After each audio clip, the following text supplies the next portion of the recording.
ॐ अज्ञानतिमिरन्धस्य ज्ञानाञ्जनशलाकया चक्षुरुन्मिलितं येन तस्मै श्रीगुरवे नमः। श्रीचैतन्यमनोभीष्टं स्थापितं येन भूतले स्वयं रूपः तथा मह्यं ददाति स्वपदान्तिकं। वन्देऽहं श्रीगुरून् श्रीयुतपदकमलं श्रीगुरून् वैष्णवांश्च श्रीरूपं साग्रजातं सहगण रघुनाथान्वितं तं सजीवं साद्वैतं सावधूतं परिजनसहितं कृष्णचैतन्यदेवं श्रीराधा कृष्णपादान् सहगणानन्ता श्रीविशाखान्वितांश्च। हे कृष्ण करुणा सिन्धु दीनबन्धो जगत्पते गोपेश गोपिका कान्त राधा कान्त नमोऽस्तुते। तप्त काञ्चन गौराङ्गी राधे वृन्दावनेश्वरी वृषभानुसुते देवी प्रणमामि हरिप्रिये।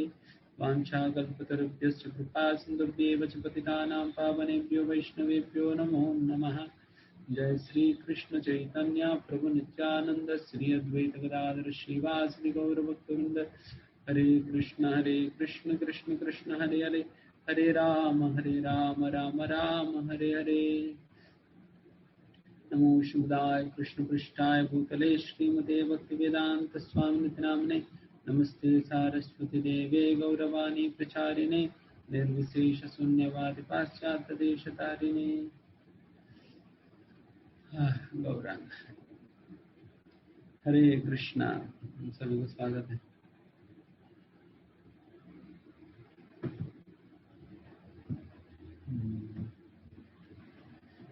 हम भगवद गीता तीसरा अध्याय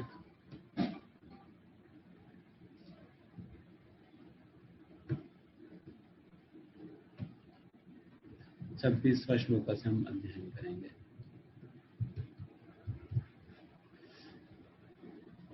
न बुद्धिभेदं जनयेत् अज्ञानं कर्म संगिनां जोषयेत् सर्वकर्माणि विद्वान् युक्तः समाचरन्। हरे कृष्णा प्रभु जी। हरे कृष्ण।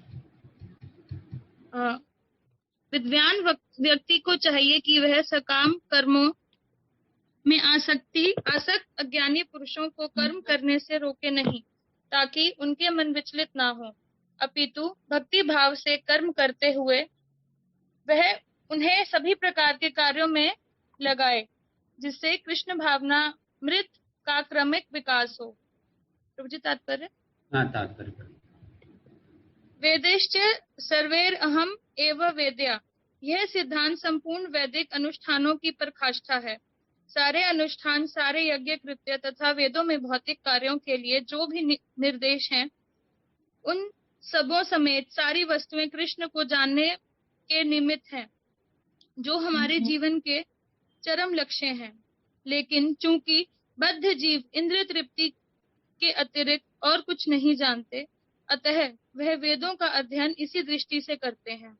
किंतु सकाम कर्मों तथा वैदिक अनुष्ठानों के द्वारा नियमित इंद्रिय तृप्ति के माध्यम से मनुष्य धीरे धीरे कृष्ण भावनामृत को प्राप्त होता है। अतः कृष्ण भावनामृत में स्वरूप सिद्ध जीव को चाहिए कि अन्यों को अपना कार्य करने या समझने में बाधा ना पहुंचाए, अपितु उन्हें यह प्रदर्शित करे कि किस प्रकार सारे कर्म फल को कृष्ण की सेवा में समर्पित किया जा सकता है। कृष्ण भावना भावित विद्वान व्यक्ति इस तरह कार्य कर सकता है कि इंद्रिय तृप्ति के लिए कर्म करने वाले अज्ञानी पुरुष यह सीख लें कि किस तरह कार्य करना चाहिए और आचरण करना चाहिए। यद्यपि अज्ञानी पुरुष को उसके कार्यों में छेड़ना ठीक नहीं होता, परंतु यदि वह रंच भर भी कृष्ण भावना भावित है, तो वह वैदिक विधियों की परवाह ना करते हुए सीधे भगवान की सेवा में लग सकता है। ऐसे भाग्यशाली व्यक्ति को वैदिक अनुष्ठान करने की आवश्यकता नहीं रहती, क्योंकि प्रत्यक्ष कृष्ण भावनामृत के द्वारा उसे वे सारे फल प्राप्त हो जाते हैं जो उसे अपने कर्तव्यों के पालन करने से प्राप्त होते हैं। धन्यवाद।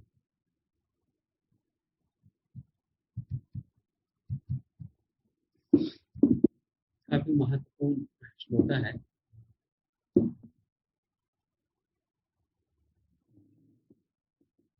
ये प्रचारकों के लिए खास करके काफी महत्वपूर्ण है।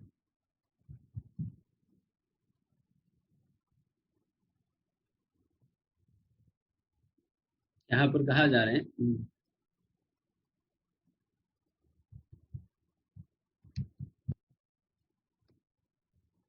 एक प्रचारक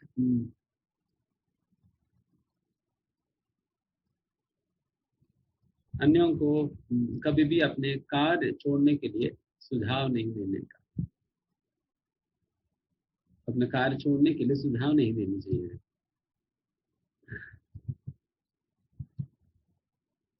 रादर वो अपने कार्यों को शास्त्रों के नियम पूर्वक भक्ति भाव में सही प्रकार से करने का प्रोत्साहन देना चाहिए।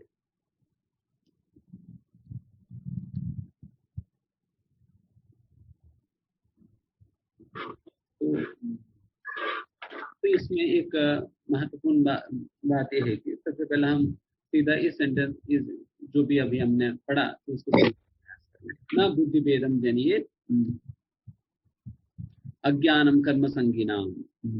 अज्ञान और कर्म संगीनाम, जो कर्म के साथ जो बहुत आसक्त है, कर्म करने में जो बहुत आसक्त है, जो सकाम कर्म करते हैं, जो अज्ञानी लोग, उनके अंदर बुद्धि भेदम जनिए। उस प्रकार से बुद्धि भेद, कॉन्ट्ररी, मतलब उनको डिस्टर्ब मत करो।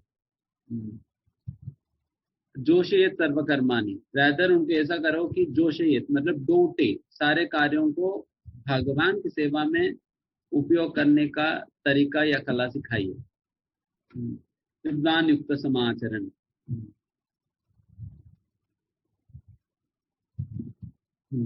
ये बहुत महत्वपूर्ण है। देखिए, अगर कोई व्यक्ति बहुत आसक्त है अपने कार्य करने में,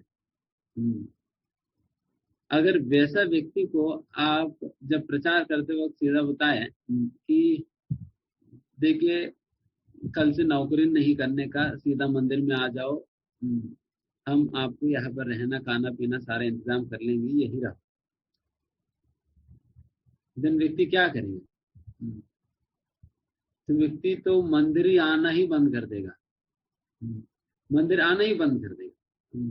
अरे ये तो मुझे छुड़वाने में लगे हैं, तो नहीं आना चाहिए कर, फिर नहीं आएगा मंदिर, कभी मंदिर की ओर देखेगा भी नहीं, डर जाएगा व्यक्ति। पहली बार व्यक्ति आए हैं, फिर पहला ओटीपी क्लास में हमने बता दिया, देखिए बाहर कुछ नहीं है, सब कुछ भगवान है, वैसे भी जो कुछ भी आप कमाओगे सब कुछ छूटने ही वाला है, तो बेहतर है जो रहेगी उसे कमा कर रखो, भक्ति ही आपके साथ रहने वाली है, तो इसलिए भक्ति को कमा कर रखो, तो बाहर इतना मेहनत करके काम करने की जरूरत नहीं, अब मंदिर में आ जाओ, हमारे साथ रहो, हम आपका सारा खान पान सब कुछ इंतजाम करेंगे, और हमारे साथ भक्ति करो। इस प्रकार से कहने में व्यक्ति डर जाएगा ना, भाग जाएगा।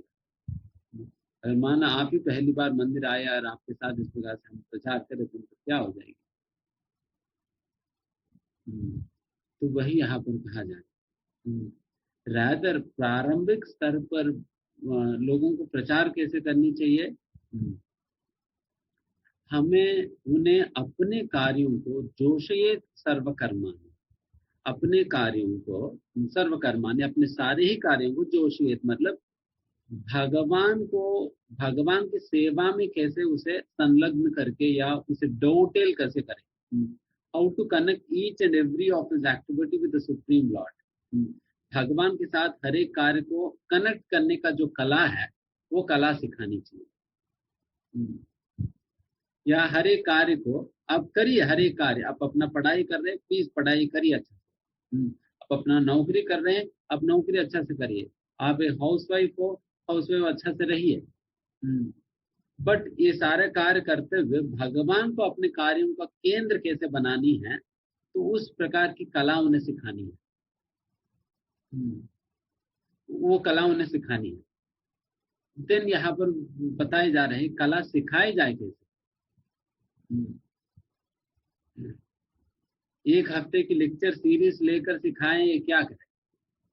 इसके लिए फिर 4th लाइन में बताएगी, क्या बताई जा रही है 4th लाइन में? विद्वान युक्त समाचरण, विद्वान जो बहुत बुद्धिमान व्यक्ति, युक्त समाचरण, आचरण मतलब वो स्वयं इस प्रकार की आचरण करके वो अन्यों को एक सही उदाहरण प्रस्तुत करके दिखाएगा। ऐसा नहीं कि मुंह से बोलने से काम नहीं होने वाली है, मुंह से बोलने से वो सीख नहीं पाएगा व्यक्ति सामने वाला। हो सकता है कि हम 10 प्रवचन में बता दें कि भगवान को केंद्र में रखकर काम करनी चाहिए, केंद्र में रखकर काम करनी चाहिए, बट उन्हें कभी कुछ समझ में नहीं है केंद्र में रखकर काम कैसे करे, क्या करे। देन फिर वो क्या करे, भगवान की फोटो ला कर घर के बीच में रख देगा, फिर अपना काम धंधा करता रहेगा। फिर उनको लगे अच्छा भगवान को केंद्र में रखने का मतलब यही कि घर का बीच में रख देनी है, भगवान को ऑल्टर में अभी तक एक कमरे में मैं रख रहा था, अभी बीच में रख देंगे घर, उनको घर के बीच में रख स्थापित कर दिए, फिर काम कर रहे थे। तो उस प्रकार से नहीं, रादर उन्हें हम अपने ही उदाहरण के द्वारा हम अपने जीवन में स्वयं पालन करके दिखाएं। इसलिए विद्वान युक्त, विद्वान युक्त मतलब एंगेज, और समाचरण मतलब अपने उदाहरण के द्वारा अपने आचरण के द्वारा दिखाएं। तो ये प्रारंभिक स्तर में लोगों को सिखाने का तरीका। इसी प्रकार से हमें लोगों को सिखानी चाहिए, अन्यथा लोग बहुत विचलित हो जाएंगे और डिस्टर्ब, अगर उनके मन को डिस्टर्ब कर देंगे देन फिर व्यक्ति अपने कार्य भी सही से नहीं कर पाएगा और आपकी बातें भी फॉलो नहीं कर पाएगा, देन बीच में फंस जाएगा व्यक्ति।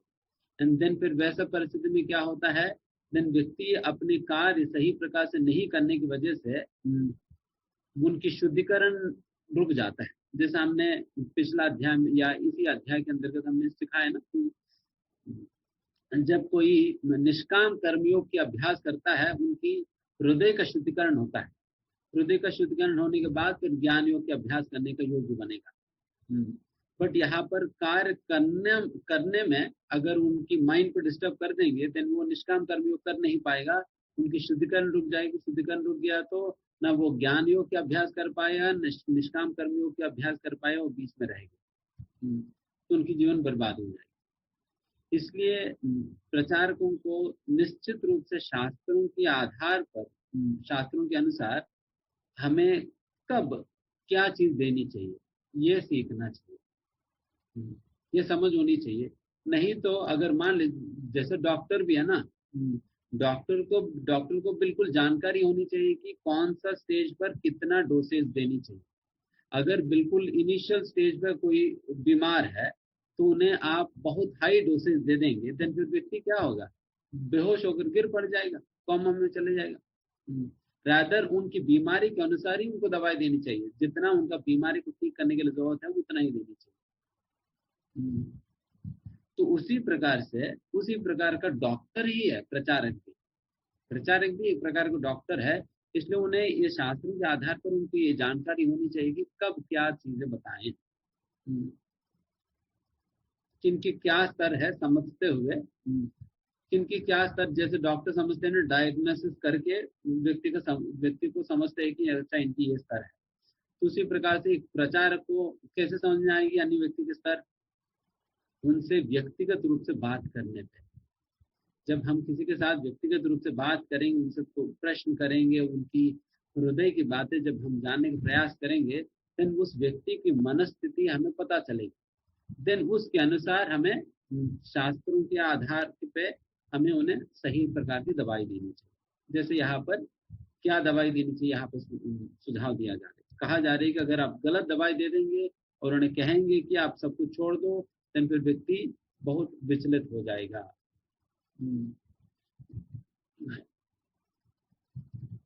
अभी आप सभी लोगों को विचलित करने वाला एक श्लोक पढ़कर सुनाएंगे।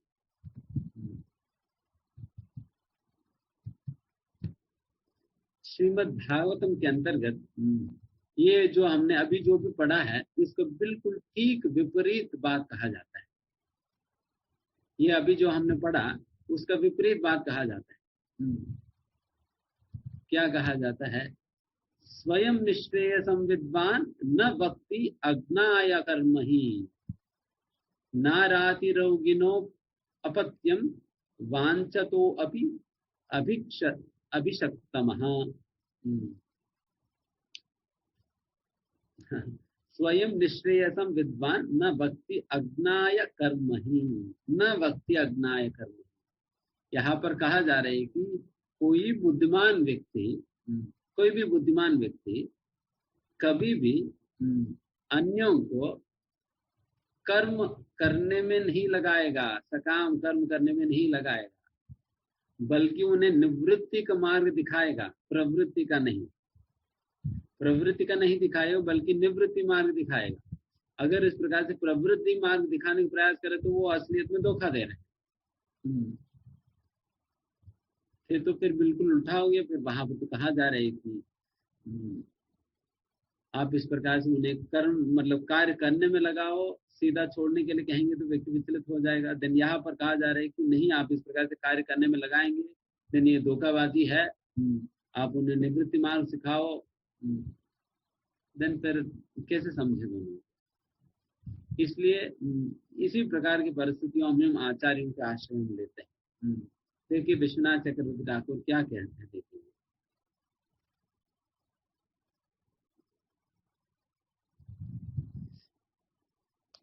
विश्वनाथ चक्रवर्ती दोनों को रिकंसाइल करते हुए कहते हैं,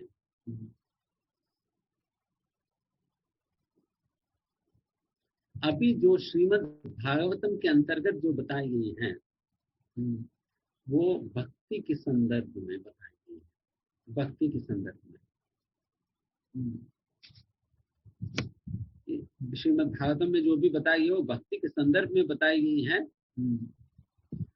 वेराज जो भगवत गीता के अंतर्गत जो बताए जा रहे हैं वो कर्म ज्ञान के संदर्भ में बताए जा रहे हैं।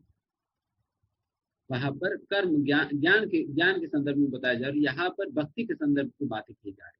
दोनों कॉन्टेक्स्ट अलग है, कॉन्टेक्स्ट अलग है। तो ये बात महत्वपूर्ण, बहुत महत्वपूर्ण है, क्योंकि जैसा हम तीसरा अध्याय की शुरुआत में हमने समझाया, ज्ञान योग की अभ्यास एक व्यक्ति के हृदय की शुद्धिकरण के ऊपर निर्भर है। अगर हृदय शुद्ध नहीं है तो ज्ञान योग की अभ्यास आप नहीं कर सकते हो। ज्ञान योग की अभ्यास मतलब कर्म संन्यास नहीं ले सकते।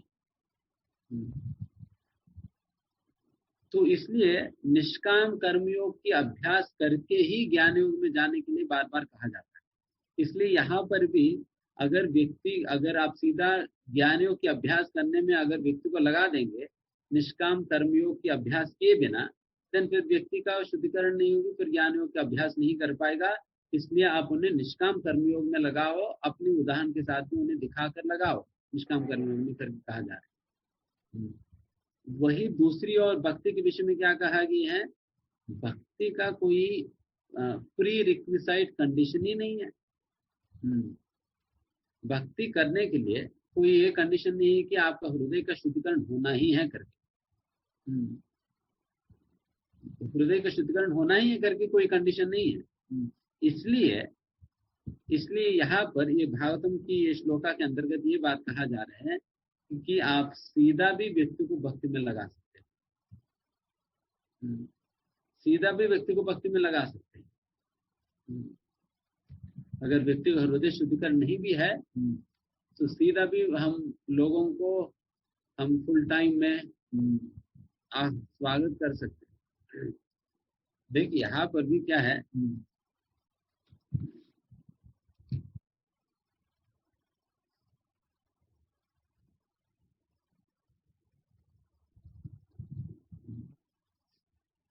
बट फिर भी हम क्या, जब हम पहली बार प्रवचन दे रहे हैं ऐसा थोड़ी बोलते हैं कि हम भक्ति के विषय में भक्ति के संदर्भ में बोल रहे हैं तो आप सभी लोग आ जाइए मंदिर में, तो तब भी तो नहीं बोलते हैं ना। देन इसको कैसे समझें? देन इसका मतलब यही है कि देखिए जब तक व्यक्ति रिसेप्टिव नहीं है, जब तक व्यक्ति के अंदर उस प्रकार की विश्वास नहीं है, तब तक इस प्रकार की बातें हम नहीं। और तो शास्त्रों के अनुसार हम सही है, बट फिर भी जब तक व्यक्ति के अंदर वो रिसेप्टिविटी नहीं है, वो इस प्रकार की बातों को स्वीकार करने की क्षमता उनके अंतर्गत नहीं है, तब तक हम इस प्रकार की बातें हम नहीं करते। अगर हम इस प्रकार की विश्वास उनके अंदर दिलाने में सक्षम है, देन फिर इस प्रकार की बातें हम विश्वास के साथ उन्हें विश्वास देकर हम इस प्रकार की बातें कह सकते हैं। जैसा उदाहरण के लिए जब परम पूज्य तमाल कृष्ण गोस्वामी महाराज प्रचार किया करते थे प्रभुपाद के समय पे, उन्होंने राधा दामोदर बस पार्टी चालू किए थे। आप लोगों ने सुना है नहीं पता नहीं, राधा दामोदर बस पार्टी चलता था। एंड उस बस पार्टी में लगभग 4-5 बसें हुआ करती थी, एंड लोग लगभग 200 भक्त हुआ करते थे उस बस पार्टी में। एंड उन लोगों का काम यही है कि जगह जगह पर जाकर फेस्टिवल्स वगैरह करना, पुस्तकों को वितरण करना, प्रचार करना, यही कार्य। तो उस समय ऐसा जबरदस्त प्रचार किया करते थे महाराज, और उस पार्टी में जितने भी लोग थे बिल्कुल सभी बहुत पहुंचे हुए वक्त है। सभी लोग ऐसा जबरदस्त प्रचार किया करते थे कि मतलब ऐसा कहा करते थे कि लोग बस की 2 डोर्स है, एक डोर से लोग बस के अंदर जाया करते थे, एंड दूसरे डोर से हेड शेव करके धोती कुर्ता पहनकर तिलक पहनकर उतरते थे। एक डोर से अंदर जाते थे एंड फिर अंदर पूरा प्रोसेसिंग होता था, एंड फिर बाहर इस प्रकार से निकलते थे। मतलब उतना तीव्र गति से उन लोग उनकी प्रचार चल रहा। तो वो उस प्रकार से तो हम लोग तो नहीं कर सकेंगे। हम तो लोगों की चरणों पे साष्टांग दंडवत प्रणाम करके हम जब मांगते हैं तो एक माला प्लीज कर दो, तब भी लोग नहीं करते हैं, तब भी लोग नहीं करते। तो ये हमारी हालत। तो इसलिए फिर हम अपने स्तर के अनुसार प्रचार करें। तो बेसिकली है, वहां पर विश्वनाथ चक्रवर्ती ठाकुर कहते हैं, if it is possible for you to produce faith and bhakti in other person, अगर आपके पास आपके लिए संभव है, या अगर आपके लिए संभव है अन्यों में इस प्रकार के विश्वास जागृत करने के लिए, देन हमें उस प्रकार की बातें उनके साथ कर सकते हैं। बिकॉज अल्टीमेटली हम भक्ति में भी हम इस प्रकार मतलब कभी ना कभी हमें सच्चाई को तो प्रस्तुत करना ही चाहिए। ऐसा नहीं कि ठीक है प्रभु जी आप जो कुछ भी कर रहे हैं कोई दिक्कत नहीं, करते रहिए। वो घोल मोल वाले बातें नहीं करने का। घोल मोल मतलब घुमाने वाली बात। ठीक है कोई बात नहीं, कर लीजिए।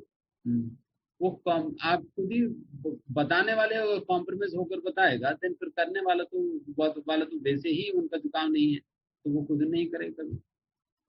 इसलिए हमें सीधा बता देनी चाहिए कि भक्ति का क्या रिक्वायरमेंट है, आइडियल चीजें बता देनी चाहिए। यस, भक्ति मतलब फुल टाइम होकर हमें करनी चाहिए। अगर गृहस्थ भी क्यों ना हो, एक न एक समय पर अपना कार्य काम धंधा वंधा फिर सारा कुछ समाप्त करके अपना चीजों को सेटल करके हमें इस प्रकार से भक्ति में लगना चाहिए। नहीं तो जीवन भर क्या, कौन से गधे की हम भार उठाते ही रहेंगे जीवन भर, देन फिर क्या हासिल करेंगे। क्योंकि अभी सारा काम करते हुए जब हम करते हैं हमें पता ही है कितना साधना भक्ति हो पाती है। अगर माला करना भी चाहते तब भी कर नहीं पाएंगे क्योंकि समय नहीं है। हम वृंदावन जाने की इच्छा बट फिर भी नहीं जा पाएंगे, हो नहीं पाएगी, समय नहीं है, छुट्टी नहीं है।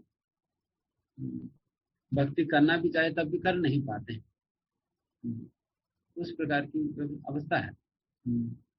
तो इसलिए उस प्रकार की स्टेज में हमें जाने के लिए जाना ही है करके हमें समझना चाहिए।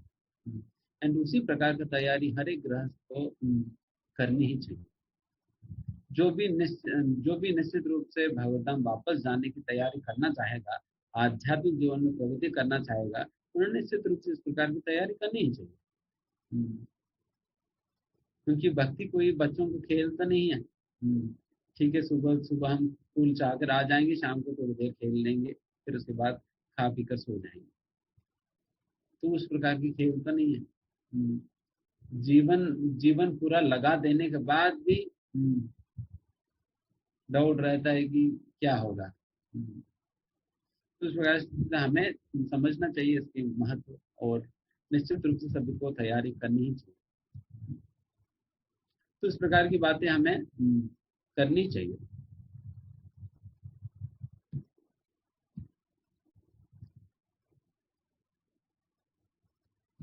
ठीक है, अभी दोनों बातों को समझा हमने, फिर अगला श्लोक पे जाएंगे।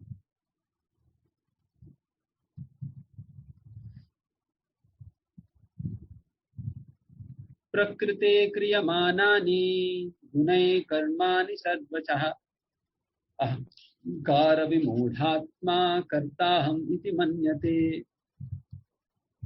जीवात्मा अहंकार के प्रभाव से मोहग्रस्त होकर अपने आप को समस्त कर्मों का कर्ता मान बैठता है, जबकि वास्तव में वे प्रकृति के तीनों गुणों द्वारा संपन्न किए जाते हैं।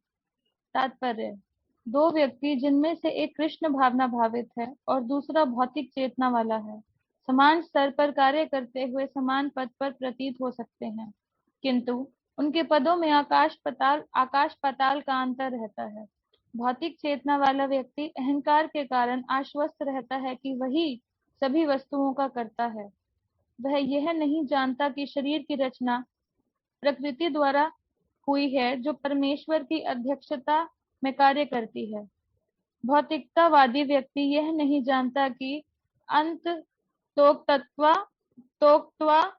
वह कृष्ण के अधीन है।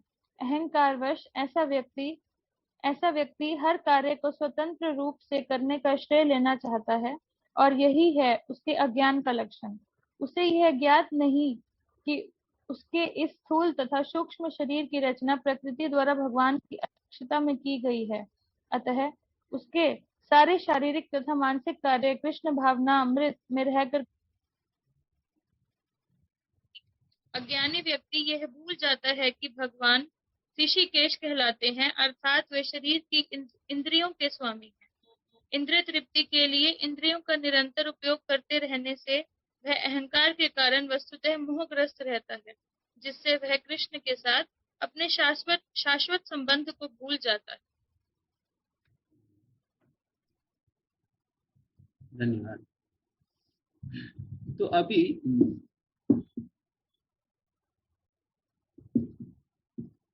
एक अज्ञानी व्यक्ति के साथ कैसे व्यवहार करनी चाहिए करके पिछले श्लोकों में बताइए। एक अज्ञानी व्यक्ति को भगवान से कैसे जोड़नी चाहिए, अज्ञानी व्यक्ति को कैसे हम प्रेरणा दे ताकि वो अपने कार्यों को भगवान की सेवा में दो उटेल करने के लिए कैसे हम इंस्पायर कर सकते हैं अपने ही आचरण के द्वारा। तो ये अज्ञानी लोगों के विषय में वहां पर बताइए।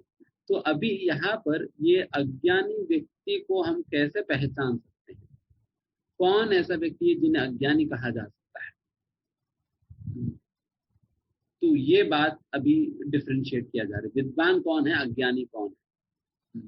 तो पहले अज्ञानी कौन है पहचानेंगे, तब तो हम उनके ऊपर उनके साथ हम इस प्रकार व्यवहार कर सकेंगे। तो अभी इस श्लोका के माध्यम से हमें यही बात समझाएगा, अज्ञानी कौन है। अज्ञान कौन है, प्रकृते क्रियमाणानि गुणे कर्माणि सर्वशः अहंकार विमूढ़ात्मा कर्ताहम् इति मन्यते। अज्ञानी व्यक्ति वो है जो अपने आप को ही एकमात्र कर्ता के रूप में जो स्वीकार करते हैं। जो भी कार्य और जो भी सफलता वगैरह हमें प्राप्त हो रही है, उन सारे सफलता और कार्यों के कर्ता मैं स्वयं हूँ करके इस प्रकार से जो व्यक्ति मानते हैं उन्हें अज्ञानी कहा जाता है। अक्सर हमें इसी प्रकार की लोग मिलते हैं जो हमेशा अपने आप को ही कर्ता के रूप में मानते हैं। मतलब मिलना क्या, हम स्वयं भी इसी प्रकार के हैं, इसी प्रकार का ज्ञान में है। कितने बार हम अपने आप को ही कर्ता के रूप में हम मानते हैं, और तो हम इतने बार हम सुनते हैं समझते हैं, फिर भी अपने आप को कर्ता के रूप में मानते हैं। इसलिए मान लीजिए कोई सेवा या कोई कार्य हमने किया, अगर उसका सही प्रकार की एक्नॉलेजमेंट नहीं मिलने पर तुरंत हमें दुख लगता है, प्रभु जी हमने भी पुस्तक वितरण किया बट हमारा नाम तो पढ़ा नहीं आपने, हमने भी तो किया है। तो फिर वो कर्ता भाव है। तो इस प्रकार से अनेक बार इस प्रकार की कर्ता भाव होता है हमारे। यहाँ पर कहा जा रहा है जिन लोगों के अंतर्गत इस प्रकार की कर्ता भाव है वो अज्ञानी है। क्योंकि कर्ता के विषय में सही प्रकार की समझ होना चाहिए। देन फिर कोई कह सकते प्रभु जी अल्टीमेटली करने वाला तो हम ही है, तो देन फिर हम ही तो करता है, हम ही लोग तो कर रहे हैं। जैसे पुस्तक वितरण में मैं ही तो बाहर जाता हूँ और मैं ही इतना भारी भारी पुस्तक उठाकर जाता हूँ एंड लोगों को पकड़ पकड़ कर उन्हें कन्विंस करता हूँ और पुस्तक देने का प्रयास करता हूँ। सारा कुछ हम ही तो कर रहे हैं। तो फिर करता तो हम ही है ना।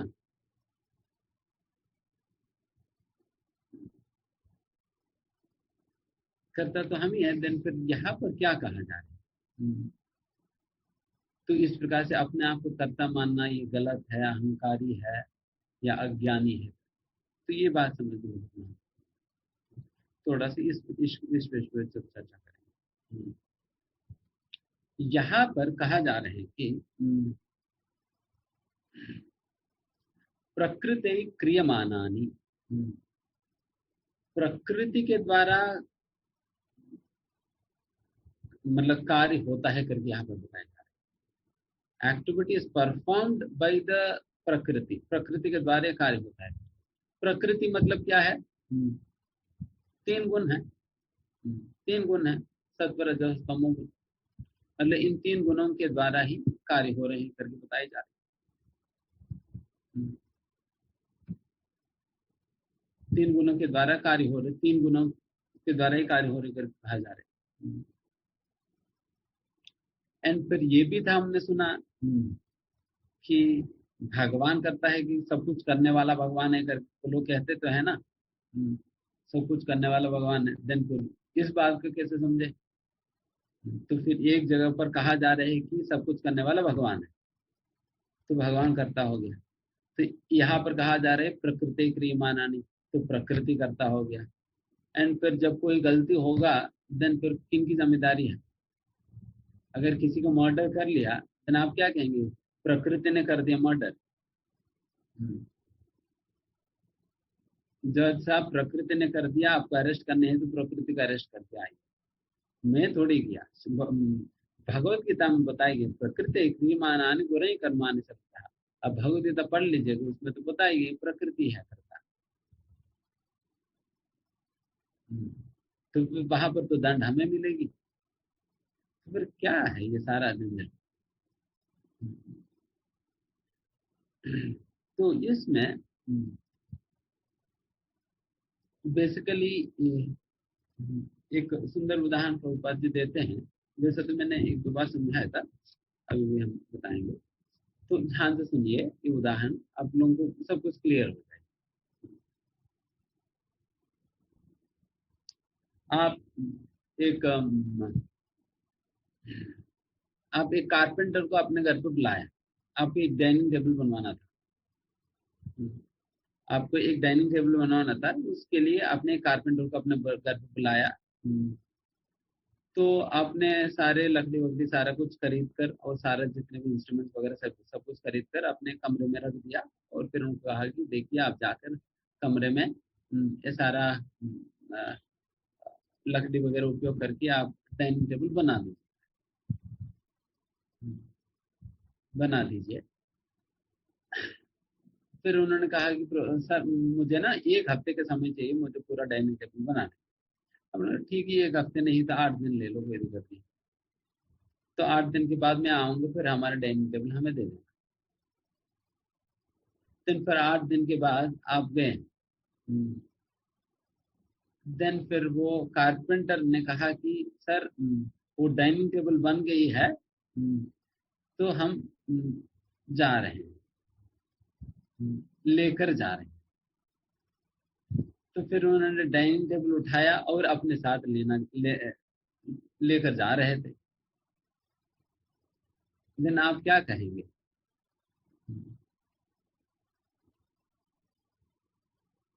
अरे डाइनिंग टेबल तो बनवाए तो मैंने, और तुम लेकर कैसे जा रहे? फिर वो कहे अरे डाइनिंग टेबल बनाए तो मैंने ना, डाइनिंग टेबल बनाए मैंने, तो मैं लेकर जा रहा हूँ, मैं अपनी डाइनिंग टेबल में लेकर जा रहा हूँ। तो अभी प्रश्न ये है, डाइनिंग टेबल किनका है? आपका है या जिन मजदूर ने काम करके डाइनिंग टेबल बनाए उनका? आपका है ना डाइनिंग टेबल। डाइनिंग टेबल तो आपकी है,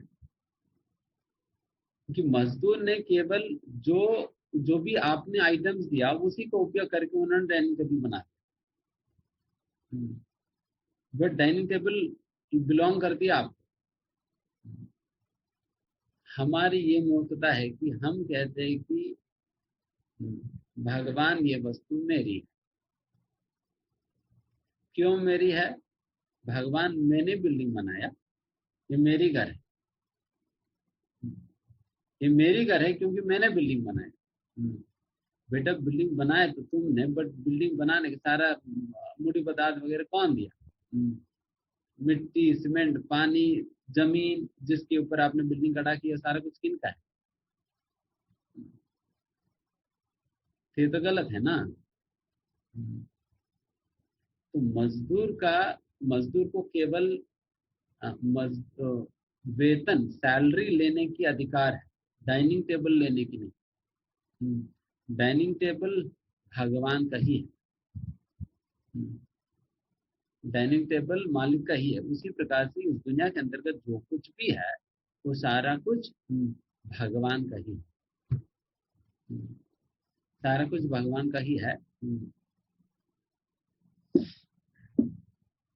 तो अभी प्रश्न ये है कि डाइनिंग टेबल जब अच्छा बन गई, देन फिर मालिक उस डाइनिंग टेबल को ले लेगा, है ना। और आप मतलब जो नौकर है उन्हें जो भी सैलरी है वो दे देगा। अगर डाइनिंग मतलब उन्होंने सारा आइटम्स लेकर उन्होंने डाइनिंग टेबल नहीं बना पाया, सारा आइटम खराब कर दिया, सारा लगते वक्त सारा कुछ खराब कर दिया, देन इसका जिम्मेदारी किनकी है? मालिक लेगा या आप नौकर लेगा? नौकर की है ना जिम्मेदारी। उसी प्रकार से जब भी जब भी उसी प्रकार से हम कोई कार्य करने में गलती करते हैं, उस गलती का जिम्मेदारी अपनी होता है। गलती करने पे जिम्मेदारी अपनी है, बट अच्छा होने पे डाइनिंग टेबल सक्सेसफुली बन गया तो डाइनिंग टेबल किनका है? मालिक का है। उसी प्रकार से कोई भी कार्य सफल होने पे उस कार्य की फल वो भगवान को जाना चाहिए। भगवान को ही अधिकार है फल को लेने का। बट बीच में हम लेबर यूनियन खड़ा कर देते हैं, लाल रंग की झंडा खड़ा करके हम कहते हैं कि नहीं हमारी है, हमारी है, मजदूरों की है ये जमीन, या जो भी हमने बनाया हमारी है। तो ये उदाहरण से हमें समझना चाहिए कि क्या है असलियत में। तो यहाँ पर अच्छे कर्मों का फल किनको मिलना चाहिए और बुरे होने पे फल किनको जिम्मेदारी लेनी चाहिए, ये अंडरस्टैंडिंग इस उदाहरण से क्लियर होता है। एंड फिर एक और उदाहरण प्रभुपाद जी देते हैं जो कि कर्ता की अंडरस्टैंडिंग को क्लैरिफाई करती है। वो है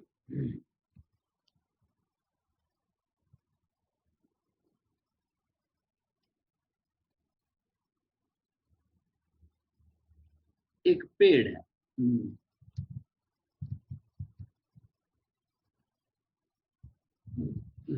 ये विश्वनाथ चक्रवर्ती ठाकुर देते हैं। एक क्या है, क्या कहते हैं, एक्स जो होता है ना, पता नहीं क्या है, एक एक्स कुलोड़ी या कुछ कहते हैं, कुल्हाड़ी ना, कुल्हाड़ी का लेकर एक वुड कटर एक पेड़ को काटने जाता है।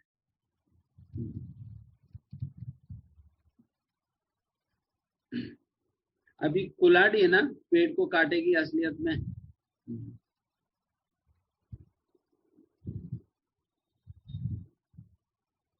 और यहाँ पर ये कुल्हाड़ी जो है और ये व्यक्ति हमारा प्रतीक है, कुल्हाड़ी प्रकृति का प्रतीक। कुल्हाड़ी नहीं है तो क्या व्यक्ति पेड़ को काट सकेगा? ये तो असंभव, काट नहीं पाएगा। तो कुल्हाड़ी और व्यक्ति दोनों साथ में आएंगे तो तभी पेड़ कटेगी, अन्यथा नहीं। और व्यक्ति भी तो इसलिए दोनों ही करता है, प्रकृति भी करता है और जीव भी करता है। और अभी भगवान कैसे करता बने? भगवान कैसे करता बने? क्योंकि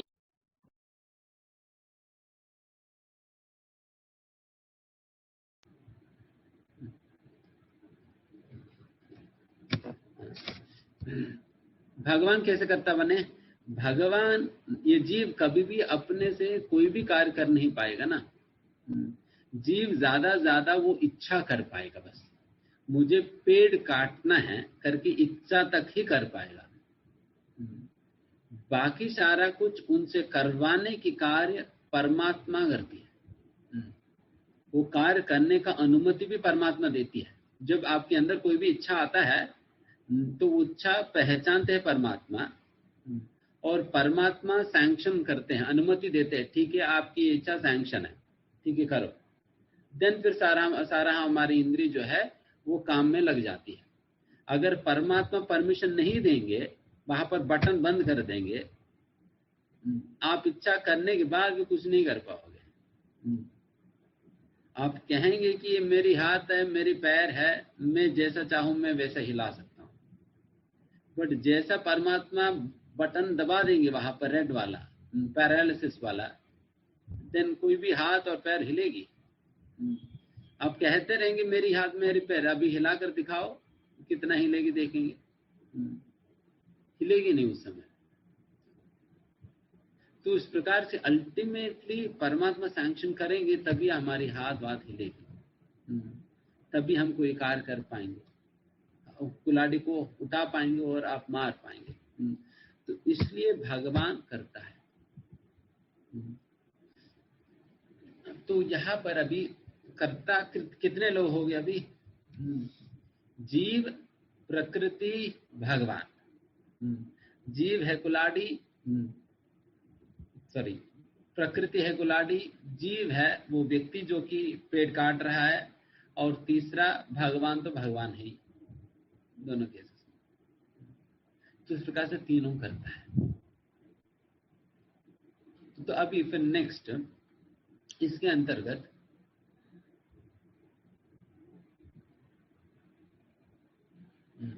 तो अभी प्रॉब्लम क्या है?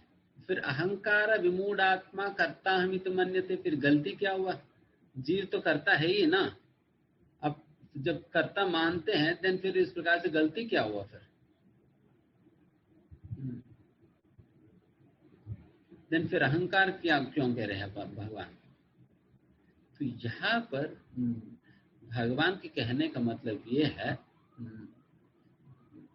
समस्या तब आएगी जब हम अपने आप को एकमात्र कर्ता के रूप में हम मानने लगेंगे। मैं ही करता हूं करके जब आप मानने लगेंगे, ये गलत है, क्योंकि आप अकेला करता नहीं है ना। प्रकृति और भगवान साथ नहीं देंगे तो हम क्या कर पाएंगे? कुछ नहीं कर पाएंगे। इसलिए अपने आप को एकमात्र कर्ता के रूप में मानना ये गलती है। उसको भगवान यहाँ पर नकार रहे हैं कि अहंकार विमूढ़ात्मा कर्ता अहम इति मन्यते। उस प्रकार से अपने आप को एकमात्र कर्ता मानने से भगवान यहाँ पर मना कर रहे हैं। तो इसलिए हमेशा हमें इस प्रकार की स्मरण और अंडरस्टैंडिंग होनी चाहिए, मैं I am one of the doers, I am not the only doer. और फिर जब I am one of the doers, then फिर लोग कह सकते हैं कि देन फिर जैसे मान लीजिए हम तीनों मिलकर कोई बिजनेस कर रहे हैं, कोई बिजनेस में प्रॉफिट आएगा तो तीनों शेयर करेंगे ना, और नुकसान आएगी तो तीनों शेयर करेंगे। हम ये थोड़ी कहेंगे कि जब प्रॉफिट आएगी मुझे दे देना और जब लॉस आएगी तुम ले लेना।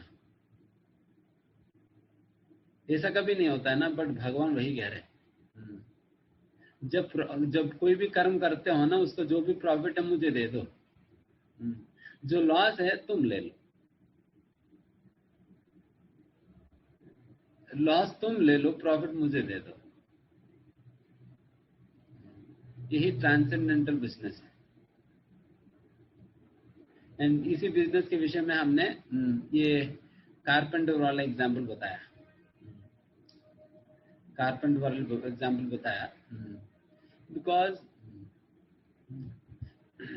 बिजनेस मतलब इस बिजनेस में जो भी वॉट एवर बिजनेस हम कर रहे हैं साथ में, इस बिजनेस में जब हम साथ में बिजनेस कर रहे हैं, we all three are not the owners. जैसा मालिक है भगवान, हम नौकर की काम कर रहे हैं, बट हम अपने आप को क्या मानते हैं, मैं भी मालिक हूं, तो इसलिए भगवान के साथ शेयरिंग में पड़ लगे हैं।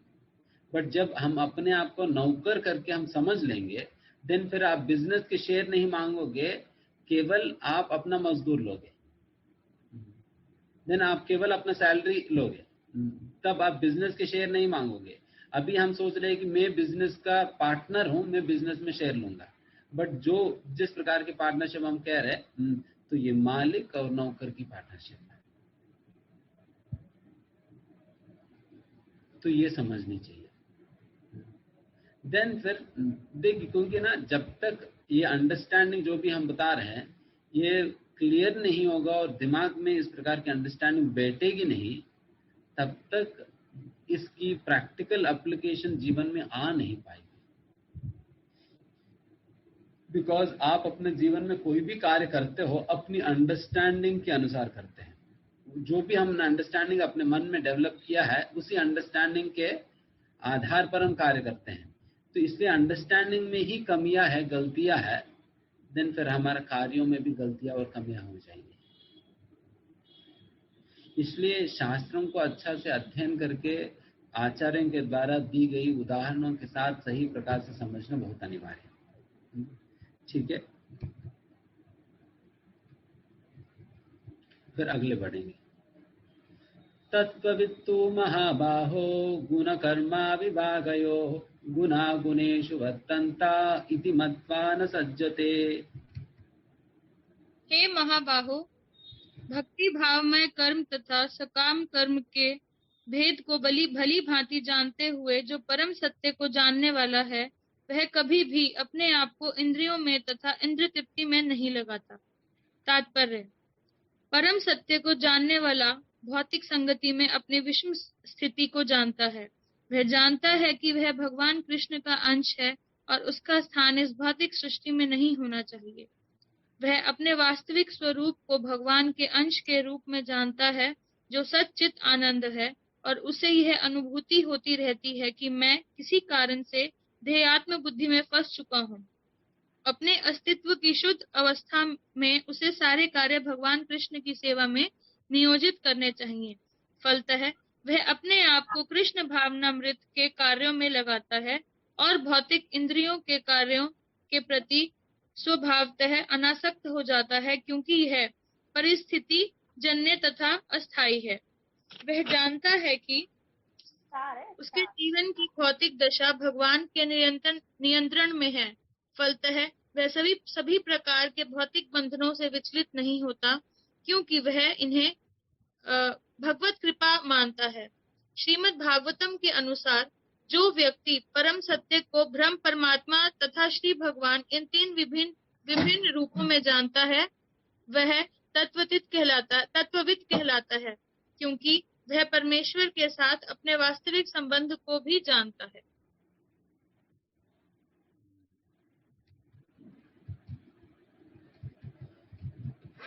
तत्त्ववित्तु महाबाहो, तत्वविद मतलब जो सच्चाई को जानते हैं।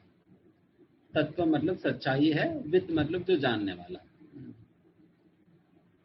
महाबाहु मतलब यहाँ पर तो अर्जुन को संबोधित कर रहे हैं महाबाहु शब्द से। गुण कर्म विभाग योग, ही विल अंडरस्टैंड हिमसेल्फ, मतलब वो अपना पहचान करेगा गुण और कर्म से मैं भिन्न हूं करके, मैं गुण और कर्म से मैं अलग हूं। गुणा गुणेषु वर्तन्ता, एंड वो अपने आप को इस प्रकार की इंद्रिय तृप्ति के कार्यों में संलग्न नहीं करेगा। इति मत्वा न सज्जते,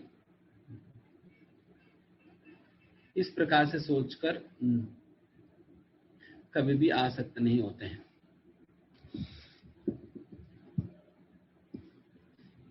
इसका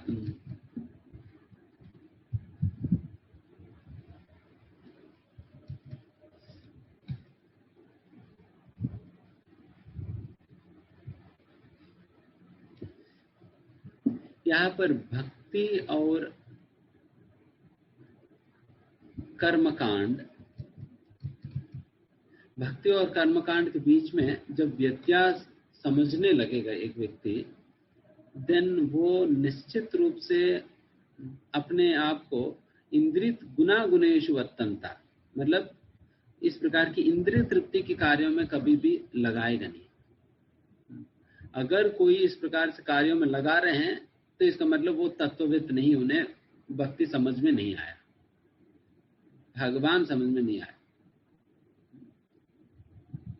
तो इसलिए प्रभुपाद जी कहा करते थे, ये अगर कोई व्यक्ति अपना आध्यात्मिक प्रगति को नापना चाहे, अगर कोई व्यक्ति अपना आध्यात्मिक प्रगति को नापना चाहे, यही उसका बैरोमीटर है, नापने का तरीका यही है कि हम कितना इंद्रिय तृप्ति से हम मतलब इंद्रिय तृप्ति के प्रति हम आकर्षित नहीं होते हैं, या भौतिक चीजों के प्रति हम कितना अनासक्त है। ये हमारा आध्यात्मिक प्रगति का पहचान है। अगर अभी भी भौतिक इंद्रिय वस्तुओं के प्रति हम आकर्षित हो रहे हैं, देन इसका मतलब हम अभी भी बहुत बीमार है, बहुत बीमार है। इस प्रकार से हम समझ सकते हैं। इसलिए यहाँ पर कहा जा रहा है गुना गुणेषु वर्तन्ता, क्योंकि उनको ये समझ में आ गया गुण कर्म विभाग ये तो समझ में आ गई, इसलिए फिर वो व्यक्ति फिर इंद्रिय के कार्य में नहीं लगेगा।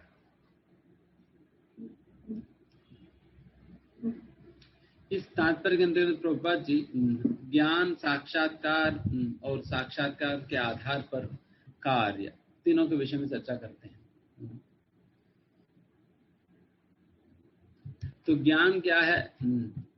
ज्ञान के बाद प्रभुपाद जी बात कहते हैं, एक व्यक्ति को समझना चाहिए कि इस भौतिक सृष्टि के अंतर्गत जो रह रहे हैं भौतिक चीजों की संगति में, ये उनका स्थान है नहीं, या हमारा स्थान है नहीं। ये भौतिक दुनिया, ये बहुत ऑकवर्ड पोजीशन है, ये इनकम्पैटिबल पोजीशन है ये हमारे लिए। जिस प्रकार से पानी से निकाला हुआ मछली के लिए भूमि जिस प्रकार से ऑकवर्ड इनकम्पैटिबल सिचुएशन बन जाती है मछली के लिए, उसी प्रकार से हमारे लिए भी ये भौतिक दुनिया बिल्कुल इनकम्पैटिबल है। अब सोचिए, ये तो बिल्कुल सच है ना। हम जितना इस भौतिक दुनिया में तड़प रहे हैं, इससे और क्या प्रमाण चाहिए हमें? इससे और क्या प्रमाण चाहिए? जितना हम तड़प रहे हैं इस भौतिक दुनिया में रहकर, शारीरिक स्तर पर, मानसिक स्तर पर, हर प्रकार से इतना तड़पन है इस दुनिया में, इतना तपाती है हमारी परिस्थिति हमेशा हमें। यही बहुत बड़ा प्रमाण है कि हम यहाँ के नहीं हैं, पर जबरदस्ती अपने आप को यहाँ पर हम एडजस्ट करने का प्रयास कर रहे हैं। कितना भी मछली अपने आप को इस दुनिया के अंतर्गत एडजस्ट करने का प्रयास करे, फिर भी मछली रह नहीं पाएगी जमीन पे। हो सकता है कि वो अपने आप को एक रेफ्रिजरेटर में ही रख ले, फिर भी मछली को रेफ्रिजरेटर भी तो स्थान नहीं है ना। कब तक रहेगी रेफ्रिजरेटर में? वहां पर भी तड़पेगी। उसकी स्थान है पानी, जब तक पानी के अंदर नहीं जाएगी तब तक दिक्कत है।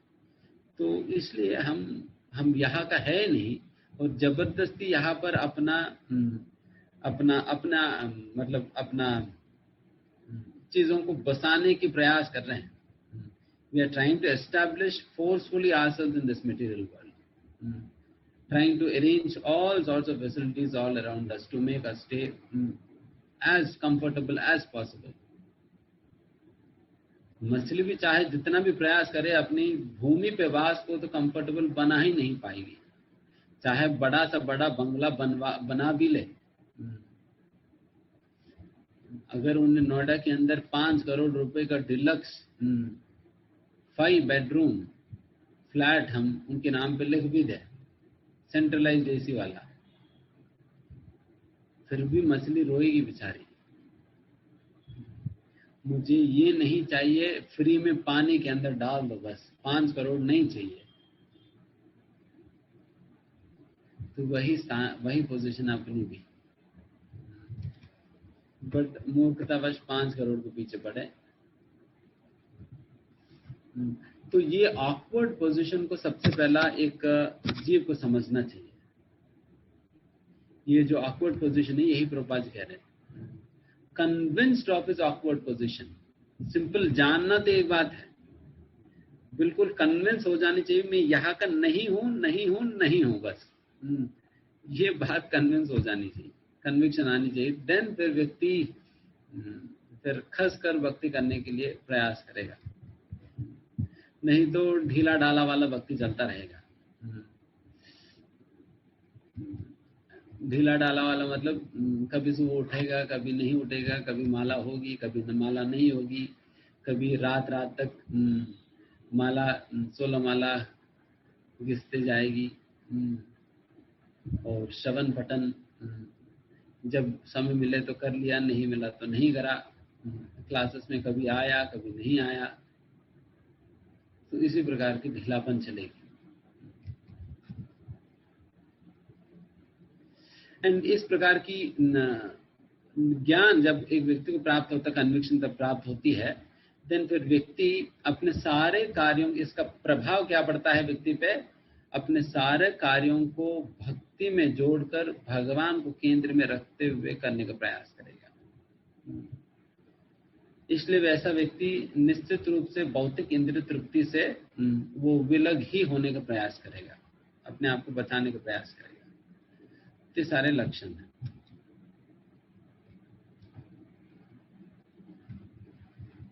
अगला 29,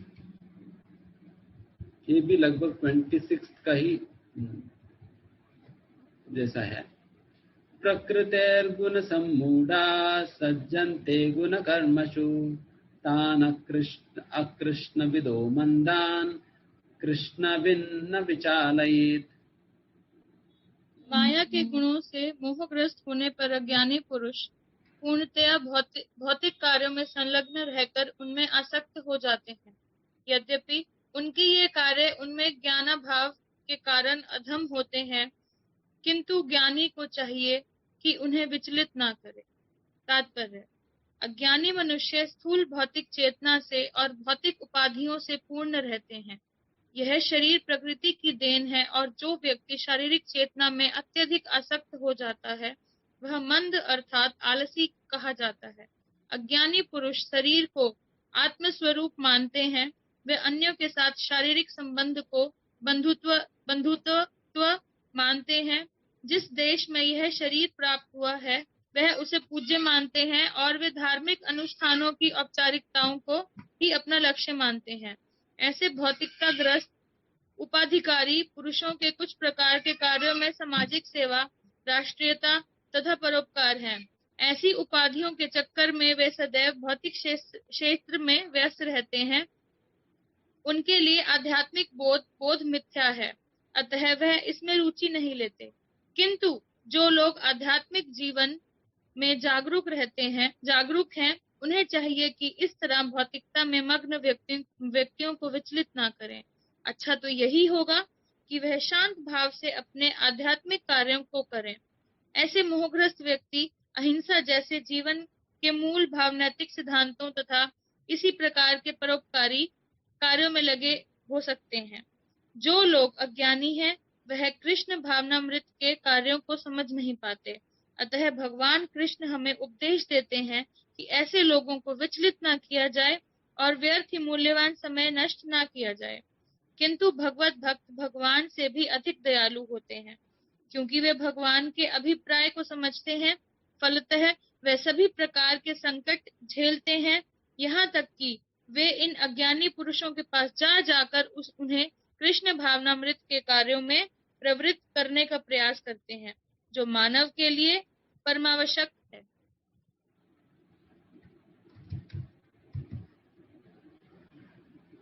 तो यहाँ देखिए, भगवान कुछ बोल रहे, भक्त लोग कुछ और करने जा रहे हैं। भगवान मना कर रहे मत करो, भक्त लोग नहीं हम करेंगे। भगवान कह रहे डिस्टर्ब मत करो, तो भक्त लोग कहते हैं कि हम डिस्टर्ब करेंगे ही करेंगे, हम डिस्टर्ब करेंगे उन्हें। इसलिए भक्त लोग जाते हैं ना, जैसे प्रचार करने में, पुस्तक वितरण करने में, कभी कभी चलते चलते बाइक वालों को बीच में रोक देते हैं। बाइक वाले बेचारे उन्हें समझ में नहीं आते, मुझे इस प्रकार जबरदस्ती क्यों रोक दे रहे हैं। फिर रोकने के बाद उन्हें दिखाते हैं कि देखो भगवद्गीता ले लो। कभी कभी कार को रोक देते हैं, वो बेचारे 60-70 स्पीड में जा रहे हैं गाड़ी, और फिर बीच में रोक देते हैं, बीच में खड़े होकर रुक जाओ करके और भग देते हैं। तो इस प्रकार से भक्त लोग तो लोगों को डिस्टर्ब करने में ही लगे हैं, अपना ड्यूटी बना लिया लोगों को डिस्टर्ब करने का। भगवान यहाँ कह रहे कि ना विचार लिए, लोग डिस्टर्ब मत करो। बट प्रभुपाद जी कह रहे हैं ना कि भक्त भगवान से भी ज्यादा दयालु होते हैं।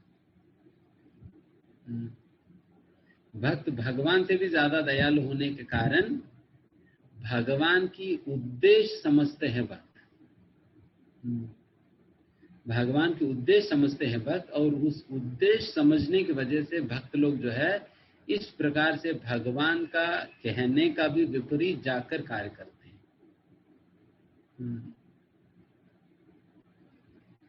इसलिए अज्ञानी लोगों को भी भगवान के विषय में प्रचार करके उन्हें भक्ति में खींच कर लाने के प्रयास करते हैं।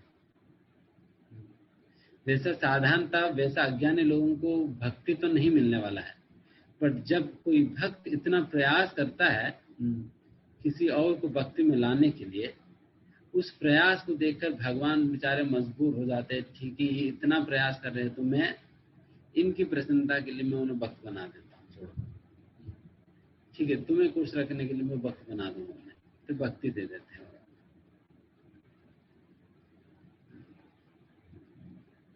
तो उस प्रकार से तभी हम भगवान से कृपा भी कैसे मांगते हैं। सुबह सुबह प्रार्थना करते हैं, क्या करते हैं, आपकी श्री चरण कमलों में हमारी यही प्रार्थना है कि आप अपने शुद्ध भक्त श्रील प्रभुपाद की प्रसन्नता के लिए हमारे ऊपर कृपा करें। सीधा हमारे ऊपर भगवान कृपा नहीं करने वाले। पूछेंगे तुम कौन हो, कृपा मांग रहे हैं, तो हमारी क्या पहचान है। मेरा पहचान यही है कि हम श्री प्रभुपाद जी हमारा गुरु के गुरु महाराज है, तो उनका पोते हैं हम, ये हमारी पहचान है। जैसे गांव में पहचान होती है ना, कौन है तुम, अच्छा मेरी दादा है, ये सो एंड सो मेरी दादा है, तो पहचान हो जाती है। अच्छा अब ठीक है, आपकी बात मान ली जाएगी। तो उसी प्रकार से हमारे दादा है श्री प्रभुपाद जी, तो श्री प्रभुपाद जी को प्रसन्न करने के लिए हमारी ऊपर कृपा करो करके भगवान से मांग रहे हैं। तो यही तरीका है, यही परंपरा है, यही परंपरा है। एंड उस प्रकार से प्रभुपाद जी के लिए ही, नहीं तो हम सभी को भक्ति में आने का क्या अधिकार है। सोचिए क्या अधिकार है अपनी भक्ति में आने की। भगवान इसलिए हमें भक्ति में लाए क्योंकि भगवान को प्रभुपाद जी का रिकमेंडेशन को मानना पड़ा। प्रभुपाद जी के रिकमेंडेशन को मानना पड़े, इसलिए भगवान हम सभी लोगों को भक्ति में लाए हैं, नहीं तो कहा।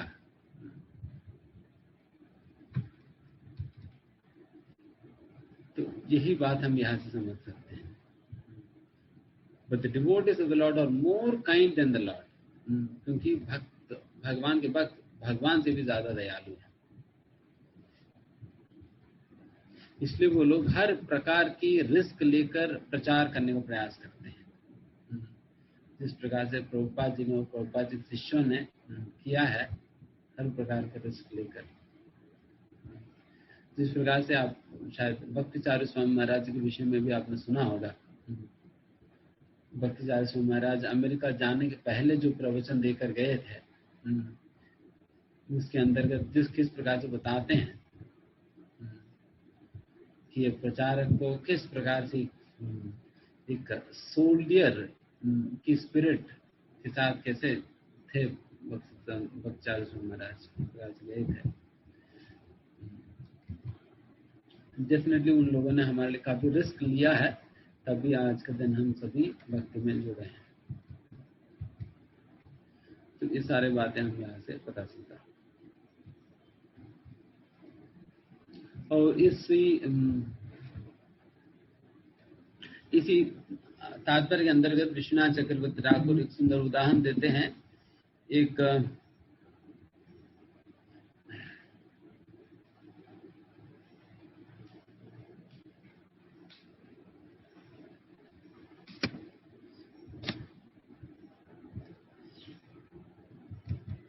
व्यक्ति बद्ध अवस्था में ऐसा व्यवहार करते हैं जैसा कि उन्हें कोई भूत पकड़ लिया हो। जब किसी व्यक्ति को भूत पकड़ लेती है तो बहुत विचित्र रूप से वो कार्य करते हैं। एंड एग्जैक्टली उसी प्रकार का ही व्यक्तित्व लगता है एक बद्ध जीव भी। हम सभी ही लोगों को भूत पकड़ा हुआ है, इसलिए हम लोगों के आपस में कुछ ज्यादा कुछ लगता नहीं है, क्योंकि आपको भी भूत पकड़ी है, हमें भी भूत पकड़ी है, तो दोनों ऐसे ही बीमार पड़े हैं, तो फिर दोनों को पता नहीं चलता है। बट जिनको भूत नहीं पकड़ी है तो उन्हें पता है कि ये सभी लोगों को भूत पकड़ी है। एंड जिस प्रकार से जिस व्यक्ति को भूत पकड़ता है ना, उस व्यक्ति को भूत कैसे छुड़वाया जाता है, उसके लिए कहते हैं one does not cure a man possessed of ghost even by instructing him even 100 times. जिन्हें भूत पकड़ा है, क्या उन्हें कुछ बिठाकर प्रवचन देने से, कुछ सुनाने से भूत उतरेगी? नहीं, आपके अंदर भूत चढ़ गई, भूत को छोड़ दो, भूत इन्हें छोड़ दो, तो इस प्रकार से कहने पे तो भूत नहीं छोड़ने वाली है। तो भूत छुड़वाने के तरीके यहाँ पर विश्वनाथ चक्रवर्ती ठाकुर बताते हैं कि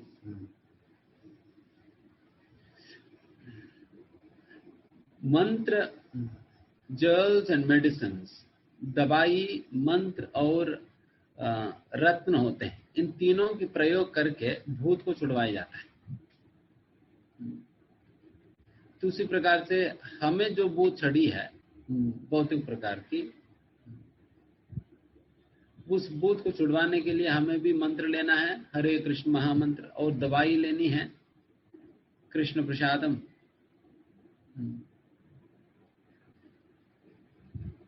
तो उस प्रकार से, और रत्न मतलब एक प्रकार समझ सकते हैं भक्तों की संगति, सभी भक्त एक एक रत्न मानिए। तो इस प्रकार से इन तीनों चीजों की फायदा लेकर हम भूत को छुड़वा सकते हैं अपने जीवन से।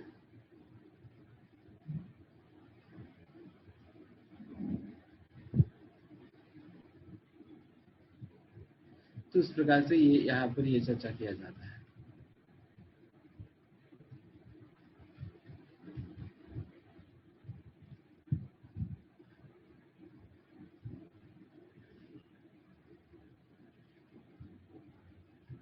and 30th श्लोका मयि सर्वाणि कर्माणि सन्न्यस्याध्यात्मचेष्टसा चेतसा निराशनिर्ममो भूत्वा युध्यस्व विगतज्वरः। अतः हे अर्जुन, अपने सारे कार्यों को मुझ में समर्पित करके मेरे पूर्ण ज्ञान से युक्त होकर लाभ की आशंका से रहित, स्वामित्व के किसी दावे के बिना तथा आलस्य से रहित होकर युद्ध करो। तात्पर्य पढ़ना है प्रभु जी? यह श्लोक भगवत गीता के प्रयोजन को स्पष्टता इंगित करने वाला है। भगवान की शिक्षा है कि स्वधर्म पालन के लिए सैन्य अनुशासन के सदृश पूर्णतया कृष्ण भावना भावित होना आवश्यक है। ऐसे आदेश में कुछ कठिनाई उपस्थित हो सकती है, फिर भी कृष्ण के आश्रित होकर स्वधर्म का पालन करना ही चाहिए, क्योंकि यह जीव की स्वाभाविक स्थिति है। जीव भगवान के सहयोग के बिना सुखी नहीं हो सकता, क्योंकि जीव की नित्य स्वाभाविक स्थिति ऐसी है कि भगवान की इच्छाओं के अधीन रहा जाए। अतः श्री कृष्ण ने अर्जुन को युद्ध करने का इस तरह आदेश दिया मानो भगवान उसके सेना नायक हो। परमेश्वर की इच्छा के लिए मनुष्य को सर्वस्व की बलि करनी होती है और साथ ही स्वामित्व जताए बिना स्वधर्म का पालन करना होता है। अर्जुन को भगवान के आदेश का मात्र पालन करना था। परमेश्वर समस्त आत्माओं के आत्मा है, अतः जो पूर्णतया परमेश्वर पर आश्रित रहता है, या दूसरे शब्दों में जो पूर्णतया कृष्ण भावना भावित है, वह अध्यात्म चेतस कहलाता है।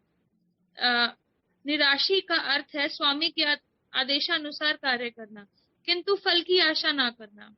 कोषाध्यक्ष अपने स्वामी के लिए लाखों रुपए गिन सकता है, किंतु इसमें से वह अपने लिए एक पैसा भी नहीं चाहता। इसी प्रकार मनुष्य को यह समझना चाहिए कि इस संसार में किसी व्यक्ति का कुछ भी नहीं है, सारी वस्तुएं परमेश्वर की हैं। मई अर्थात मुझमें का वास्तविक तात्पर्य यही है। और जब मनुष्य इस प्रकार से कृष्ण भावनामृत में कार्य करता है, तो वह किसी वस्तु पर अपने स्वामित्व का दावा नहीं करता। यह भावनामृत निर्मम है, अर्थात मेरा कुछ नहीं है कहलाता है। यदि ऐसे कठोर आदेश को, जो शारीरिक संबंध में तथा कहित बंधुत्व भावना से रहित है, पूरा करने में कुछ झिझक हो तो उसे दूर कर देना चाहिए। इस प्रकार मनुष्य विक्त ज्वर अर्थात ज्वर या आलस्य से रहित हो सकता है। अपने गुण तथा स्थिति के अनुसार प्रत्येक व्यक्ति को विशेष प्रकार का कार्य करना होता है, और ऐसे कर्तव्यों का पालन कृष्ण भावना भावित होकर किया जा सकता है। इससे मुक्ति का मार्ग प्रशस्त हो जाएगा।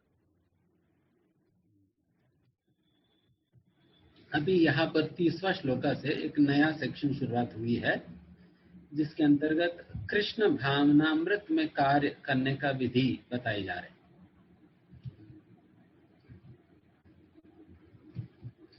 कृष्ण भावनामृत में कार्य करने का मतलब होता क्या है? जैसे हम कई बार कहते हैं ना, कृष्ण को केंद्र में रखते हुए कार्य करनी चाहिए। जैसा 26वां श्लोक में क्या कहा है, जोशयेत सर्वकर्माणि, dovetail all your activities under the supreme lord. अपने सारे कार्यों को भगवान में संलग्न करो, या भगवान को केंद्र में रखते हुए कार्य करो। ये भगवान को केंद्र में रखते हुए कार्य करने का मतलब क्या होता है, या भगवान के लिए कार्य करने का मतलब क्या होता है, ये इस सेक्शन के अंतर्गत बताया जाता है। और इस सेक्शन के अंतर्गत हम बहुत संक्षिप्त में बता देंगे, समय हो गया। तो यहाँ पर सन्न्यस्याध्यात्म चेतसा निराश निर्ममो भूत्वा युध्यस्व विगतज्वरः। विगतज्वरः मतलब लेजीनेस, आलसीपन को छोड़ दो। इसलिए कृष्ण भावना में कार्य करने का मतलब यह है कि आलसीपन को छोड़ना है, मतलब तामसिक। और निर्ममो, निराश निर्ममा, निराश निर्ममा, ये दोनों राजसिक गुण है। ममत्व और आशा, ये दोनों रहना, ये राजसिक गुण है। यहाँ पर जिस प्रकार से ज्वरः मतलब लेजीनेस है, विगत ज्वरः मतलब लेजीनेस छोड़ो, यहाँ पर निराश निर्मम मतलब इस प्रकार की ममत्व की भावना छोड़ दो, या उस प्रकार की रजोगुण से आप ऊपर उठकर कार्य करो। तो इसका मतलब यह है, हमें रजो और तमोगुण से ऊपर उठकर हमें कार्य करनी चाहिए। कृष्ण भावना का कार्य का मतलब। और संन्यस्य अध्यात्म,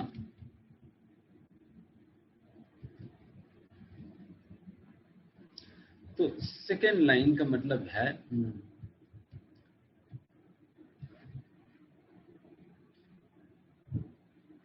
अध्यात्म मतलब अपने आप को पहचानते हुए, अपना असली पहचान को समझते हुए, मैं शरीर नहीं, मैं आत्मा हूं, इस प्रकार से अपना असली समझ को पहचानते हुए हमें कार्य करनी चाहिए। यह सत्वगुण की स्तर है।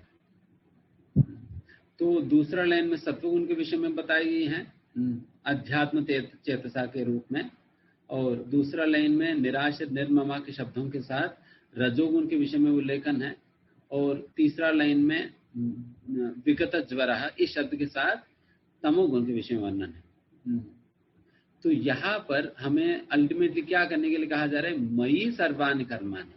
आप रजो तमो सत्वगुण में कार्य करने के लिए नहीं कहा जा रहा है, बल्कि मयि सर्व कर्माणि, मेरे को सारा कार्य अर्पण करते हुए कार्य करो।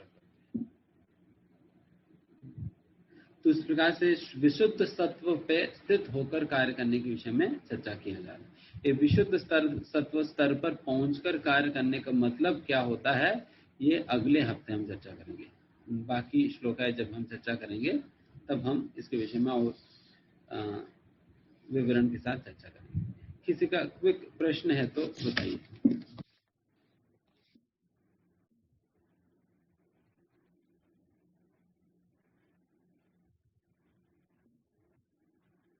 हरे कृष्णा प्रभु जी।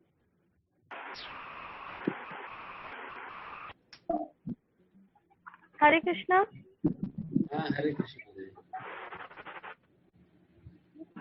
यस, बोलिए प्रभु जी, एक क्वेश्चन है मेरा। जैसे कारपेंटर के एग्जाम्पल में आपने बताया कि हमारे जो बुरे कर्म हैं उनका फल हमें जाएगा, और जो अच्छे कर्म हैं, अच्छे कर्मों का फल भगवान को। लेकिन पहले जैसे हमने सुना है कि अगर हम भगवान को सेंटर में रख के कोई भी काम करते हैं, अच्छा या बुरा जो भी हो, वो सारे कर्मों का फल हमें नहीं लगता है, हमारे कर्मों के फल खत्म हो जाते हैं। लेकिन अगर हम खुद की इंद्रिय तृप्ति के लिए कोई काम करते हैं, भगवान को सेंटर में रख के नहीं करते हैं, तो अच्छे हो या बुरे हो, सारे कर्मों के फल हमें मिलते हैं। तो ये दोनों बातें प्रभु जी थोड़ा सा अलग अलग समझ नहीं आ रहा मुझे थोड़ा सा।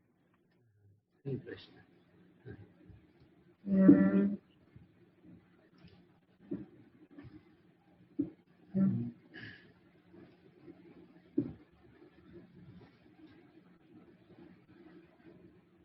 जैसा कि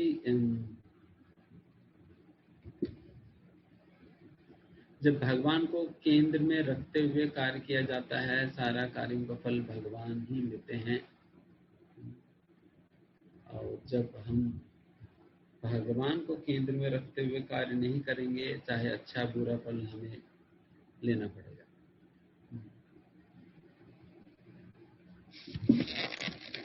इस विषय में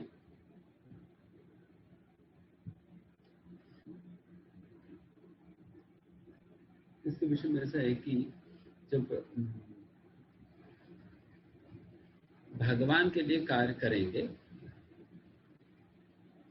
भगवान को केंद्र में रखते हुए कार्य करेंगे,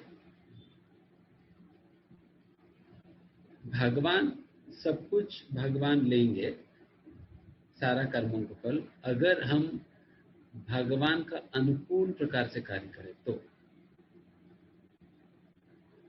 भगवान ने जिस प्रकार से कार्य करने के लिए कहा है उस प्रकार से करे तो भगवान देंगे। वही बात भगवत गीता के अंतर्गत भगवान अर्जुन को कहते हैं ना कि देखिए, अर्जुन बहुत चिंता करते हैं, नहीं मैं अपने वरिष्ठों को मैं मारूंगा तो दिन फिर उसका पाप मुझे मिल जाएगी। और भगवान कहते हैं कि नहीं, आप मेरे कहने पे करोगे और मेरे प्रसन्नता के लिए करोगे, देन फिर उसकी पाप आपको लेने की जरूरत नहीं पड़ेगी, उसकी पाप आपको नहीं लगी, बिकॉज वो निष्काम भावना से आप मेरे लिए कर रहे हैं, आप मेरे लिए कर रहे हैं, उस केस में आपको कुछ भी लेने की जरूरत नहीं। और उल्टा भगवान कहते हैं कि मैं आपको क्रेडिट दे दूंगा, सारा युद्ध करने का और युद्ध जीतने का सारा क्रेडिट में दे देता हूँ। एंड उसी प्रकार से भगवान आगे भी किया, तो कोई भी महाभारत युद्ध में जीतने का मुख्य कारण कौन है, अर्जुन करके ही कहा जाता है। उस प्रकार से अर्जुन को क्या थी, अर्जुन को क्रेडिट मिला भगवान की इच्छा के अनुसार कार्य करने से, जो भगवान ने कहा वो हुआ। एंड दूसरी ओर जब हम भगवान को केंद्र में ना रखकर हम कोई भी कार्य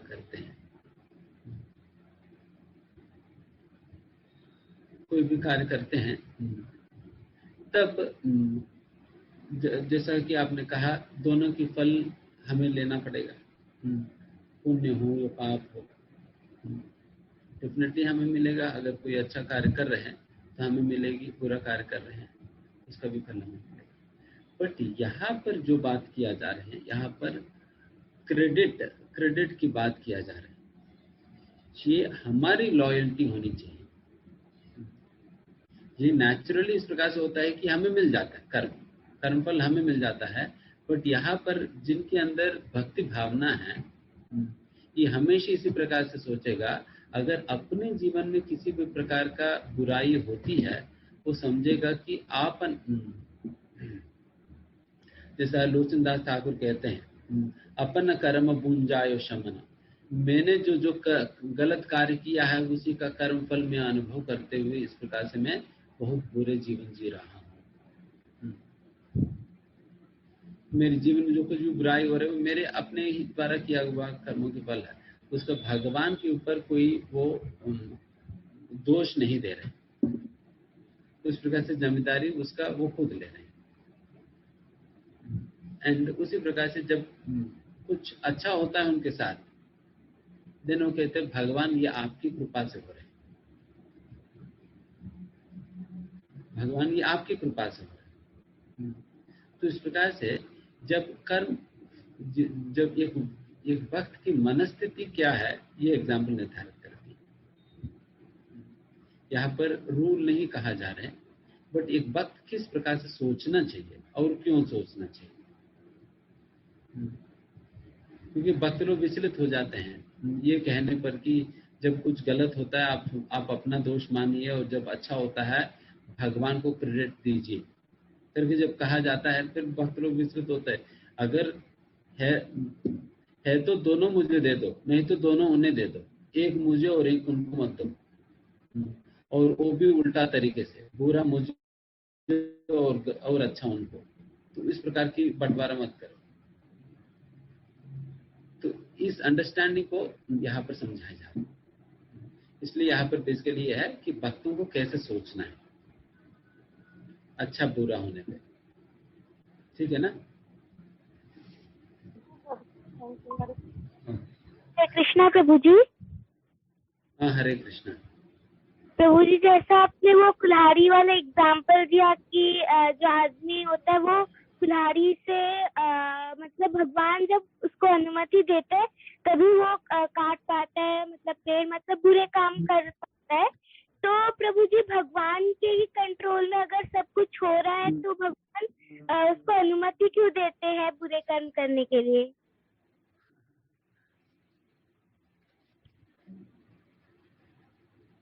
हाँ, भगवान बुरे कर्म करने के लिए अनुमति इसलिए देते हैं क्योंकि हम भगवान को मजबूर कर देते हैं इस प्रकार की अनुमति देने में। क्योंकि जब भगवान के पास भी भगवान भी बहुत समझा कर देखते हैं हमें, ऐसा मत करो, ऐसा मत करो, ऐसा नहीं करनी चाहिए, नहीं करनी चाहिए। बट फिर भी जब व्यक्ति नहीं सुनता है देन वो बहुत जबरदस्ती करता है भगवान के साथ, नहीं मुझे करनी ही है, देन फिर भगवान कभी कभी उन्हें खुला छोड़ देते, ठीक है फिर करो, क्योंकि फिर भगवान अल्प स्वतंत्रता को जबरदस्ती रोकना नहीं चाहते हैं। रोक तो सकते हैं बट रोकना नहीं चाहते हैं। अगर रोक देंगे तो देन फिर हमें यहाँ आने से ही रोक देते। अगर रोकने ही वाले हैं, अगर हमारा स्वतंत्रता छीन नहीं है, देन फिर हमसे कभी भी गलत डिसीजन लेने ही नहीं देते। यह पाप काम करके क्या है, तो इसलिए भगवान कभी भी हमारा अल्प स्वतंत्रता के बीच में कभी नहीं आते हैं, अल्प स्वतंत्रता के बीच में कभी नहीं आते हैं। इसलिए भगवान जो है, जब कोई व्यक्ति बिल्कुल भगवान कई इंडिकेशंस देते हैं नहीं करने के लिए, कई लोगों के द्वारा समझाते हैं, एक व्यक्ति का हृदय से ही एक ऐसा फीलिंग देते हैं कि ये गलत कार्य है, नहीं करना है, इस प्रकार की एक फीलिंग देते हैं। तो इस प्रकार से अनेक प्रकार से भगवान हिंट्स देते हैं, बट फिर भी जब व्यक्ति बिल्कुल ही नहीं सुन रहे तो फिर भगवान फिर मजबूरी में उन्हें अलाउ करना पड़ता है। ठीक है, ठीक है, फिर यहाँ समाप्त करते हैं। मुझे हरे कृष्णा प्रभु जी। धन्यवाद प्रभु जी। मेरी क्वेरी थी जैसे आपने बताया था कि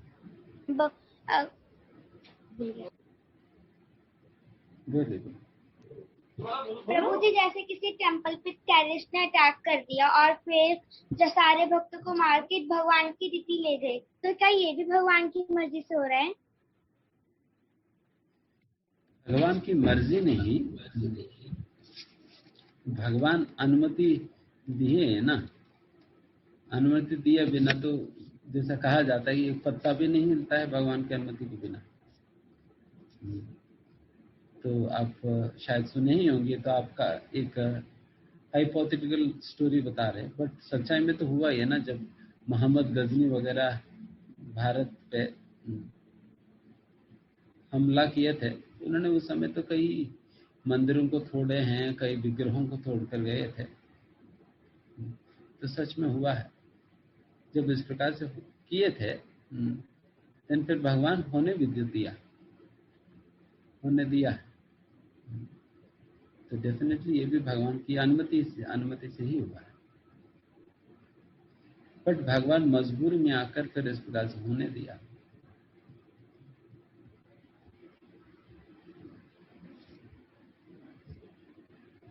थैंक यू प्रभु जी। हरे कृष्णा। ठीक, धन्यवाद। तो यह समाप्त करते हैं।